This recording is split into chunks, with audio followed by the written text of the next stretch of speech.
रवि और उसके दोस्त एक वीरान हवेली की सच्चाई जानने के लिए रात के समय वहां जाने का फैसला करते हैं। गांव में यह हवेली कुख्यात थी।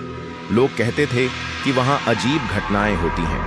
दरवाजे अपने आप खुलते बंद होते हैं और रात में किसी के रोने की आवाजें आती हैं। रात के ठीक 12 बजे रवि, संजय और मोहित हवेली के अंदर दाखिल हुए। चारों ओर घना अंधेरा था। केवल टॉर्च की हल्की रोशनी उनके रास्ते को दिखा रही थी। अंदर घुसते ही एक अजीब सी ठंडक महसूस हुई, जैसे कोई अदृश्य ताकत वहां मौजूद हो। मुझे अच्छा नहीं लग रहा, संजय ने धीरे से कहा। डरने की जरूरत नहीं, यह सिर्फ हमारा वहम है, रवि ने हंसकर कहा। लेकिन उसकी आवाज में खुद आत्मविश्वास नहीं था। वे धीरे धीरे अंदर बढ़ते गए। हवेली की दीवारों पर जाले थे, फर्श पर धूल जमी थी और हर कदम पर फर्श चरमराने की आवाज आ रही थी।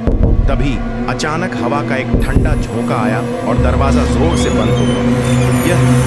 यह हवा थी, बस हवा। मोहित ने खुद को समझाने की कोशिश की, लेकिन तभी सीढ़ियों से किसी के चलने की आवाज आने लगी। सबकी आंखें चौड़ी हो गईं। उन्होंने ऊपर देखा और एक सफेद साया धीरे धीरे उतरता दिखाई दिया। उसकी आंखें लाल थीं और वह धीरे धीरे उनकी ओर बढ़ रहा था।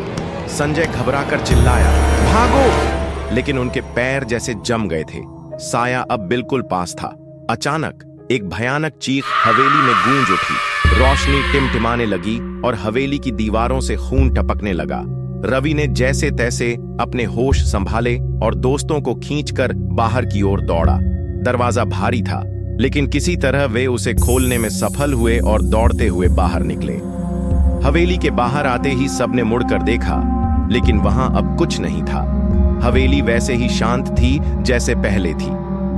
हम फिर कभी यहां नहीं आएंगे, मोहित ने कांपती आवाज में कहा। और फिर वे बिना पीछे देखे गांव की ओर भाग गए।